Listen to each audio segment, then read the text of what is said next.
तो देखो क्वेश्चन में हमें गिवन है the population of country decrease by p% and the population of country भी decrease by q% from the year 2020 to 2021.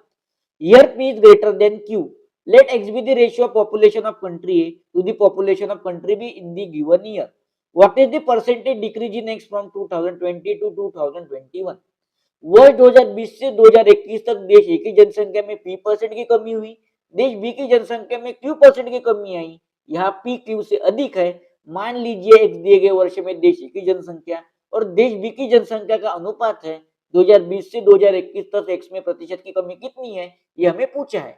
तो देखो यहाँ पर 2020 में हम देश ए की जनसंख्या मान लेंगे a और देश बी की जनसंख्या मान लेंगे बी. तो ए क्या है, ए है देश ए की जनसंख्या, बी क्या है, बी है देश बी की जनसंख्या. तो 2021 में क्या हुआ, 2021 में देश ए की जनसंख्या में p% की कमी आई. कितनी कमी आई, p% की. तो देखो यहाँ पर p% की कमी आई नहीं, 100 माइनस p%. किस पर आई, देश ए की जनसंख्या जो है ए, क्या है ए.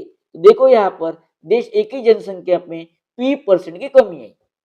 फिर क्या हुआ, देश बी की जनसंख्या में q% की कमी आई. कितनी, q% की. तो यहाँ पर होगा 100 माइनस q%. किस पर कमी आई, देश बी की जनसंख्या जो है बी.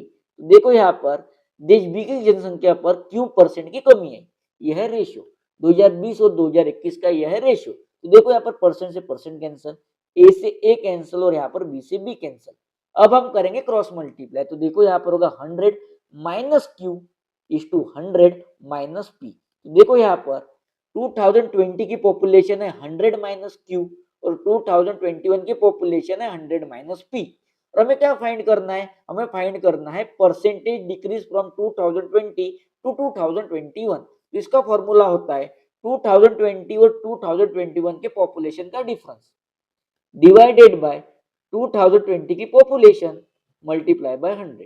तो देखो यहाँ पर इन दोनों का डिफरेंस होगा 100 minus Q minus in bracket 100 minus P. तो देखो यहाँ पर 100 माइनस क्यू माइनस 100 और यहाँ पर होगा negative into negative positive P. तो देखो यहाँ पर 100 से 100 कैंसल और इसका डिफरेंस आएगा पी माइनस क्यू. तो देखो यहाँ पर डिफरेंस आएगा पी माइनस क्यू और 2020 की पॉपुलेशन है 100 माइनस क्यू. क्या है, 100 माइनस क्यू मल्टीप्लाई बाय 100. तो देखो यहाँ पर हम अगर इसे फर्दर सॉल्व करते हैं तो आता है हमारा 100 in bracket p minus q divided by 100 minus q. तो देखो यहाँ पर आपका आंसर आएगा 100 in bracket p minus q divided by 100 minus q. यानी option D is the right answer.